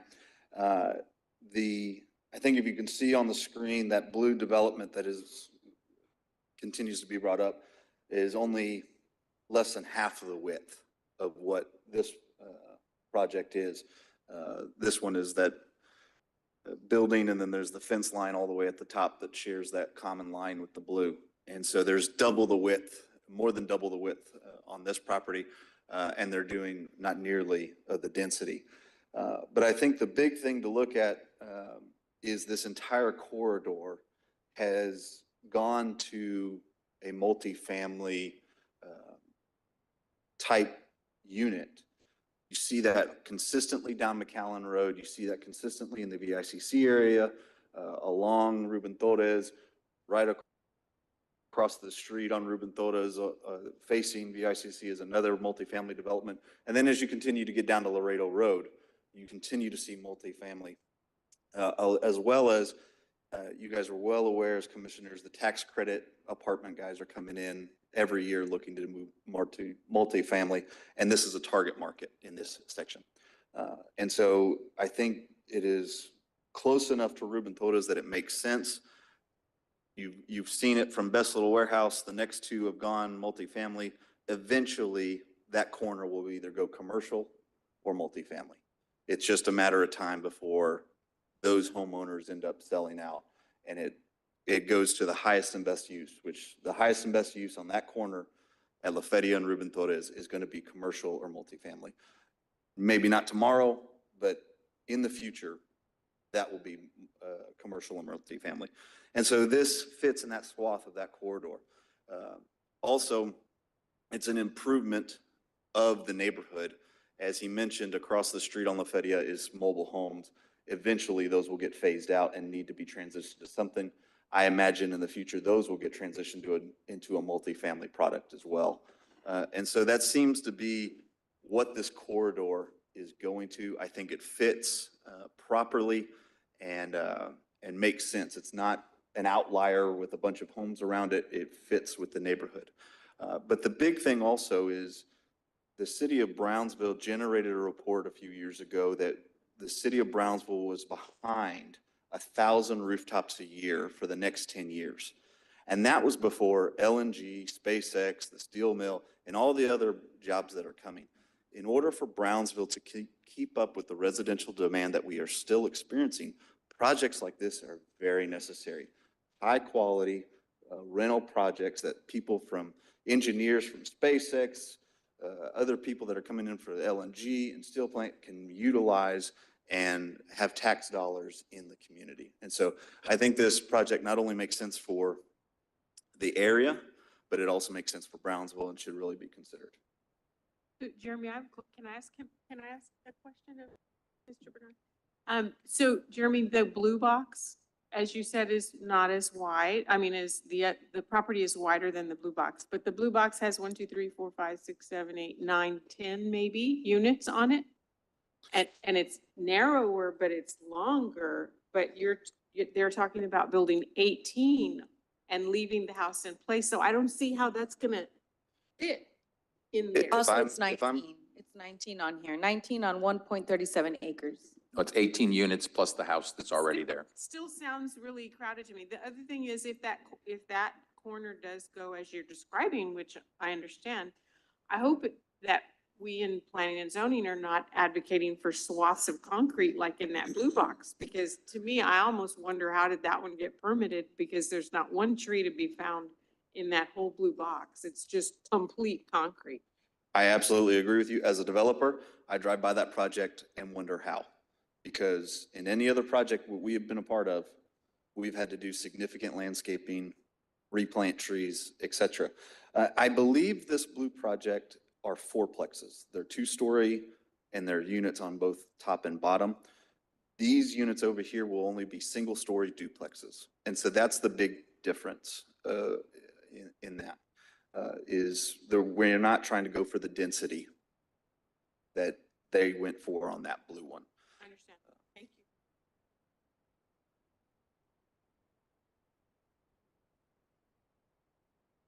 Good evening. My name is Ray Garza. I actually own the house that is on that lot.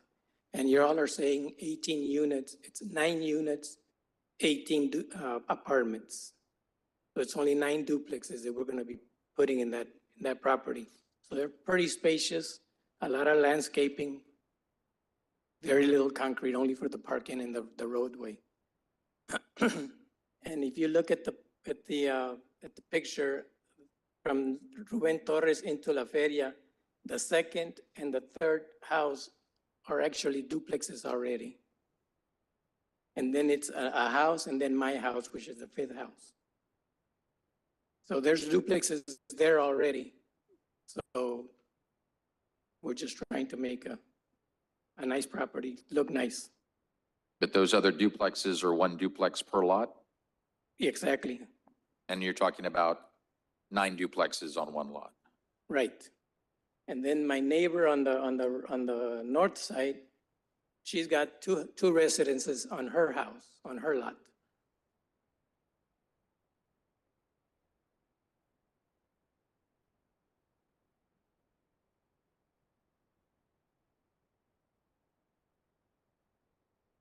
Thank you. Thank you. I'll entertain a motion to close public hearing at this time. Move to close public hearing. Second. We have a motion and a second. Any further discussion? Not all those in favor, please say aye. Aye. All those opposed say nay. Ayes have it. Motion carries.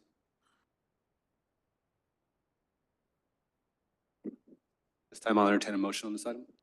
I think especially considering not just recent actions by the commission, but even conversations we've had tonight, the sticking point for me is still, while we're seeing multi-dwelling become more prevalent in that area, most of them front on a major thoroughfare or a much wider thoroughfare. And I just don't see La Feria being an appropriate location where you have that many units on one lot.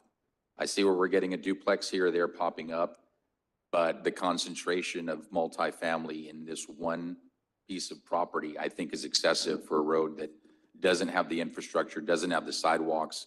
And I know when we've seen other places similar to this, you've got one or two residents with their two vehicles already taking up their parking spaces, and visitors tend to park on the front of the property right by the roads. I just don't think it's enough space for this many units. I think at this time, based on what's being proposed on that many units, I make a motion to deny. We have a motion. Do we have a second?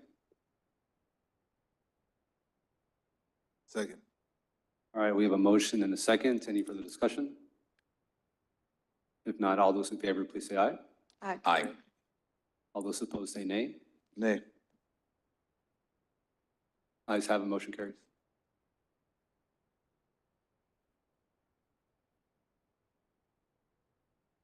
Public hearing number 2, public hearing in action on first reading on ordinance number 235-2023-035-S to rezone from residential suburban to commercial corridor with a specific use permit to allow a used car lot for the north 51.5 feet and the south 120 feet of Lot 28, Barrio subdivision located at 2557 North Indiana Avenue.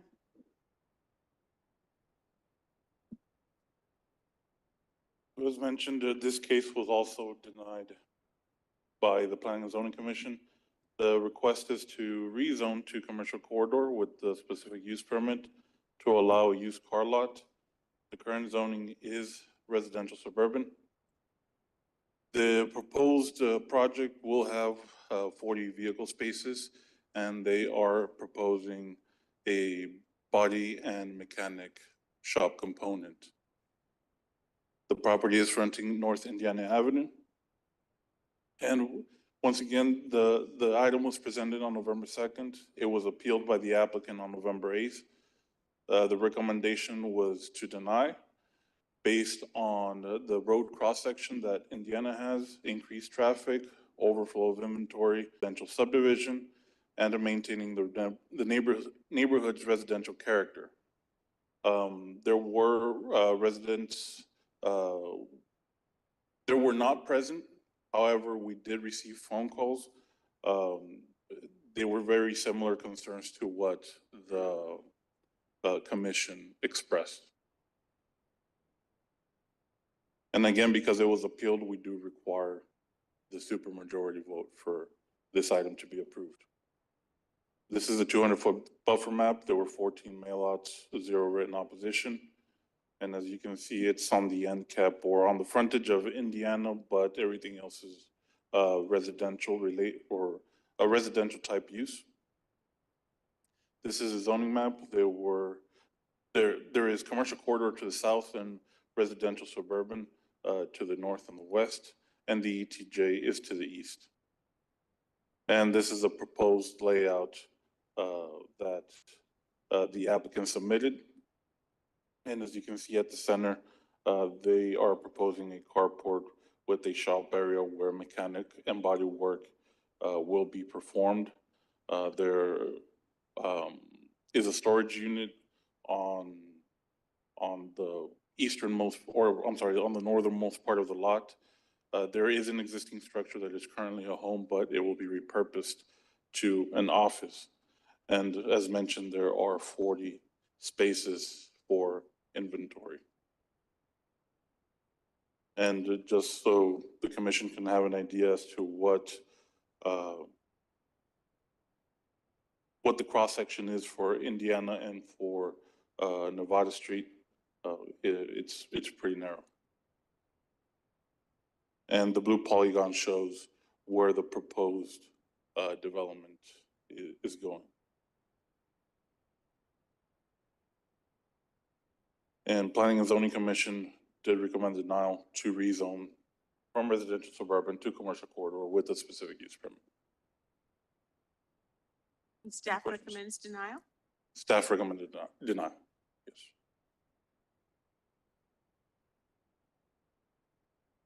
All right, this is a public hearing. If there's anyone here that wishes to address the commission on this item, please come forward and state your name for the record. Thank you. Thank you very much, council. My name is Jonathan Tostado. Give me an opportunity. This is my first time, so I haven't never done this before. My family has been very involved in the city for over 40 years already. We have been involved in lawyer offices, car lots, apartment complexes, transportation companies, and as well future apartment complexes that were going to be built in this upcoming time, as you see in the map that he had earlier before this. Right beside this place where I'm going to be building this car lot, we have a Seaport Village apartment complex that we will be building for the future of obviously the LNG project that is coming into the city of Bronzeville, helping to help the community as we have done in the past already, right? I'm trying to stray away from the path of going to the southmost international area for car lots, right? We've oversaturated there already with them. And as you see, we have no more properties there to do anything there as well. I feel like the city of Bronzeville is growing already outwards and with newer properties coming in, right? And I want to try to reach out to the people that are outside of that area, not so much in that international area where we're at right now. This is my plan that I'm trying to do right now. My family has started doing car lots in the past 30 years ago, grew on it, added several other business over that, apartment complexes, like as I said right now. And I'm just trying to follow the same process as my family instilled in me to continue the next step, right? As the gentleman said, yes, it is. It's a closer area, right? It's on the shoulder of 511. You do have an area where you're able to park area and everything. I am trying to enlarge the property where I can, the idea is to put 40 cars, right? But obviously I'm gonna progressively grow as it comes, maybe 20 and then go on from there, right? I'm trying to start off in this process as I go, but the idea, that's what I'm trying to do. Yeah, I feel like if I want to step out of where I am right now and go to an area where not a lot of car lots are there, to try to reach people, low income people that live in around that area where they can be helped out, and get them a car, help them out, and see what we can do for them.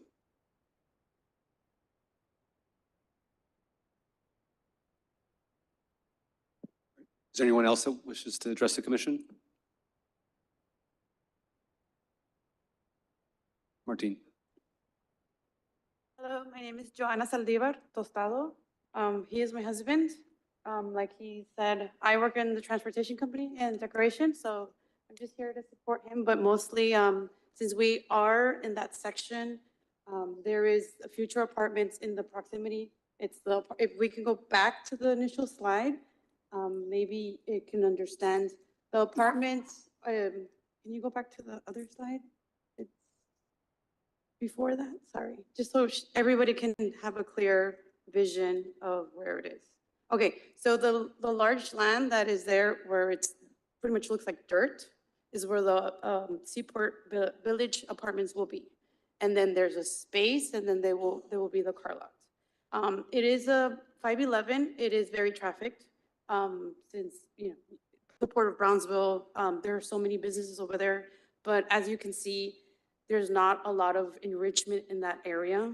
If you go literally from the Port of Brownsville, the Port of Brownsville now is, you know, renovated. It looks very inviting, especially now that everybody's will be growing. But as you go further down, there's Chemas and then there's a gas station. And then it just, the point is for it to grow and for, to other businesses to come along and also join in. And like he said, he mentioned downtown, there are no places to open a car lot. So we are just asking if you can reconsider to see if you will not deny this car lot again. Okay. Thank you. All right, at this time, I'll entertain a motion to close public hearing. So moved. Second. We have a motion and a second. Any further discussion? If not, all those in favor, please say aye. Aye. All those opposed say nay. Ayes have it. Public hearing now closed. So on this item, first, let me say to the property owners, I applaud you guys and I love the entrepreneurial spirit. That's something that we absolutely believe in, small business owners, and want to encourage that and foster that here in Brownsville. But there are certain types of businesses that are great in certain areas and not so great in others. And I think that's one of the situations we're running up against here. And like you say, in Southmost and other areas, you see a concentration of certain types of businesses, and that's because they're zoned for it, or they've been there for years and years. And I think that's where we're going to be hard pressed on this one. And I know this area well. My family was in the used car business years ago. I went to Nevada High School, and my dad was a commissioner at the Port of Brownsville. So I know this area very, very well. I drove that for years going to and from school. And I just don't think, I love the idea of the apartments. I don't like the idea of the car lot. So at this time, I'm going to make a motion to deny. Motion, do we have a second? Second. A motion and a second. Any further discussion? If not, all those in favor, please say aye. Aye. All those opposed say nay. Ayes have it. Motion carries.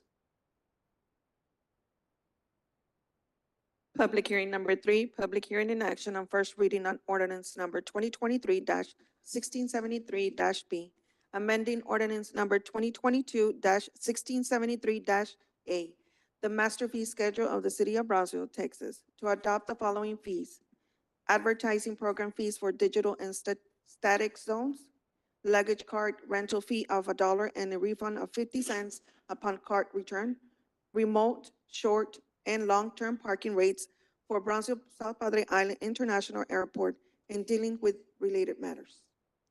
Good afternoon, Mayor, Commissioners. I'd like to start off by saying that these fees and rates that we're going to be presenting before you have been reviewed by the Brownsville South Padre Island Airport Advisory Board, and they have made the recommendation to proceed with these fees that we will be presenting today.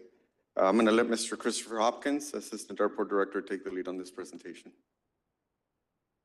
Thank you. Good evening. First off, item for advertising fees. Our benchmark is we try to parallel with similar sized demographic airports across the country to come up with our fees, and you'll see that the fees for advertising vary from 200 on up to 3,500.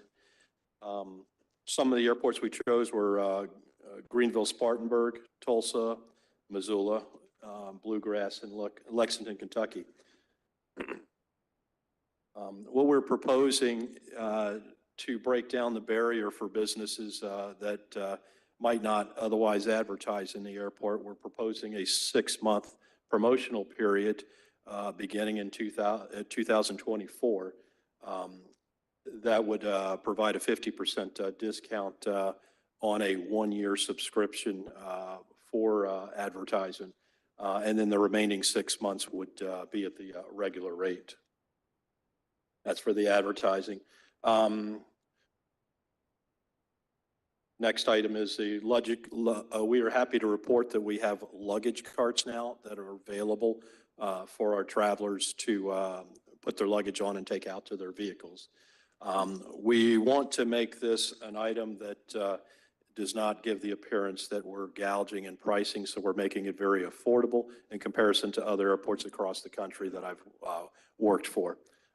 It's a nominal $1 to rent it, and then if they return it, it's a 50-cent refund fee that would be given to them once they return the luggage cart.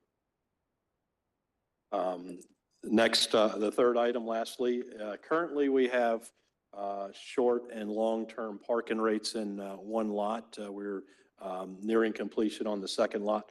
The first 30 minutes is free. Next 30 minutes is at a rate of $1, and each additional hour is $1 for a maximum of $5. We also have a monthly parking rate of $10. I'm hoping this was a clerical error, but regardless, we're looking to correct that. The proposal is that when the long-term lot is concluded, the first 30 minutes will be free. The next 30 minutes, $1.50. Each additional hour is $2 for a maximum daily rate of $8. In the short-term lot that is currently there, the max daily rate is $12 with gradient scales to get there. We propose that the monthly long-term rate is more reasonable. It is fair. In the long-term lot, $150 per month. And then in the short-term lot, the remote parking lot away from the terminal being $125. And once again, these rates were presented to our Airport Advisory Board and reviewed and approved. Thank you. This time we'll take any questions that you all may have. Just want to commend you guys. I did get to attend the advisory board meeting, and I loved the collaboration I see with staff and the citizens serving on that board. And these were not the original numbers. There were several figures that were thrown around, and I loved the input from everybody in the room on how they got to this point. So I appreciate the effort and the recommendations that you guys made. Thank you guys for that. Thank you. I also think the prices are very affordable. So I appreciate that. And I have had multiple people ask me what advertisement meant. I know I've reached out to Dodo, and he informed me that you guys were in this process. And so thank you so much for getting on it and getting squared through, because all of this goes back to the airport. So hopefully it'll help out. Thank you. Our staff did spend quite a bit of time making sure that the pricing was fair and equitable, not only for our region, but with other airports in the area.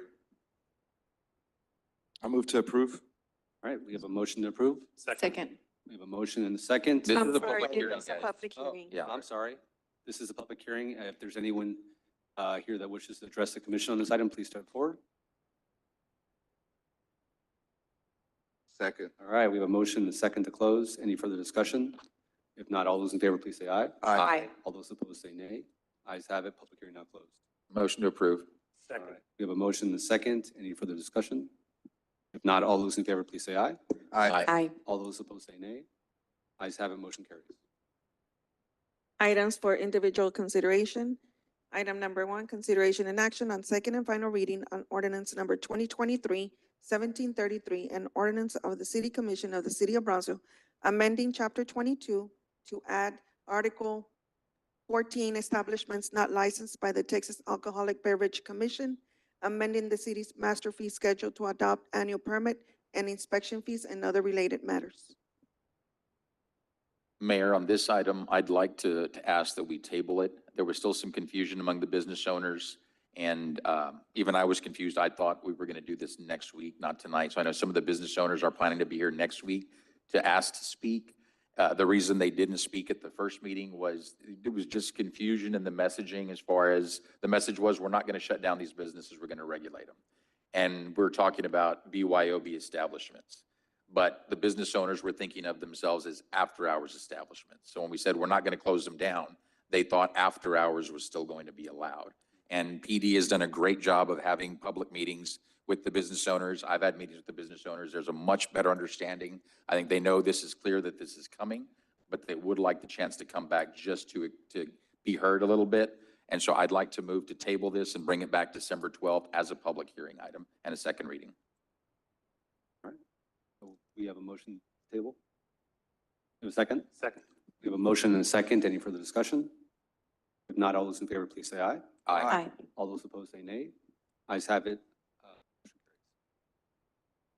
Next item, board appointments. Item number 1, consideration and action on resolution number 2023-132 to appoint or reappoint 4 members to the Brownsville Community Improvement Corporation Board of Directors to fill existing vacancies. Good evening, Honorable Mayor, City Commissioners. BCAC has 4 board director terms for consideration for appointment or reappointment. Dr. Murad Abusalam, Cesar Lopez, and Tracy Wickett are eligible for consideration of reappointment for another term. Commissioner Linda Macias wishes not to be reappointed.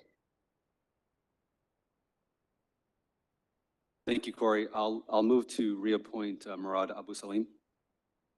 Second. All right, we have a motion and a second. Any further discussion? If not, all those in favor, please say aye. Aye. All those opposed say nay. Ayes have it, motion carries. And I'd like to reappoint Cesar Lopez. We have a motion Second. and a second. Any further discussion? If not, all those in favor, please say aye. Aye. All those opposed say nay. Ayes have it, motion carries. I'd reappoint Tracy Wickett. Second. All right, we have a motion and a second. Any further discussion? If not, all those in favor, please say aye. Aye. All those opposed say nay. Ayes have it, motion carries. And I will appoint Sergio Martinez. Second. All right, we have a motion and a second. Any further discussion? If not, all those in favor, please say aye. Aye. All those opposed say nay. Ayes have it, motion carries. Thank you all. Item number 2, consideration and action on resolution number 2023-118 to appoint 3 members to the Brownsville Public Library System Advisory Board. Good evening, Mayor and Commissioners. I'm Brenda Trevino, Head Library Branch Manager. We do have 3 open positions for our board. From the current members, Ms. Hernandez has expressed an interest to be reappointed. And on this next slide, we do have current applicants.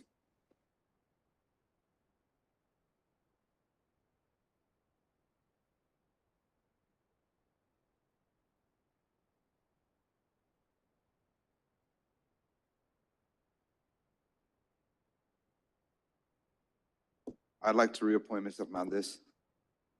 All right, we have a motion and a second. Alicia Hernandez. Any further discussion? If not, all those in favor, please say aye. Aye. All those opposed say nay. Ayes have it, motion carries.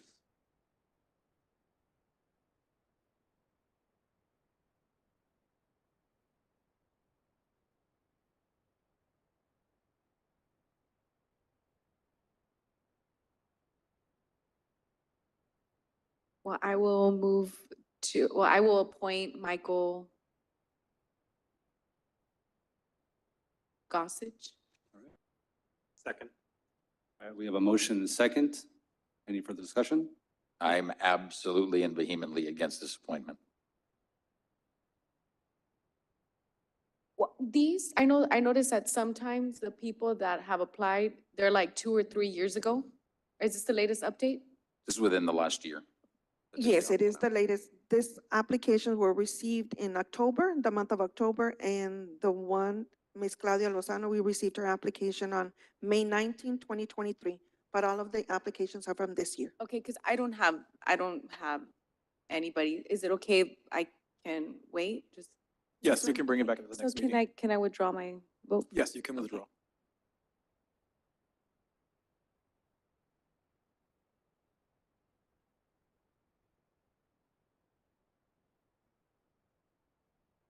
Yeah, I'm going to postpone my appointment to next meeting. Okay, thank you. Thank you. Mayor, it is now 6:57. Would you like to make a motion for executive session? Sure, I'll entertain a motion. So moved. We have a Second. motion and a second. Any further discussion? If not, all those in favor, please say aye. Aye. All those opposed say nay. Ayes have it, motion carries.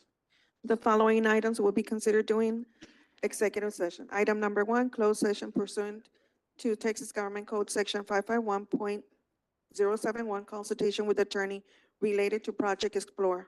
Item number 2, closed session pursuant to Texas Government Code Section 551.071, consultation with attorney including contemplated or pending litigation related to Millwhite in court.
Chair, I will discuss the presentation.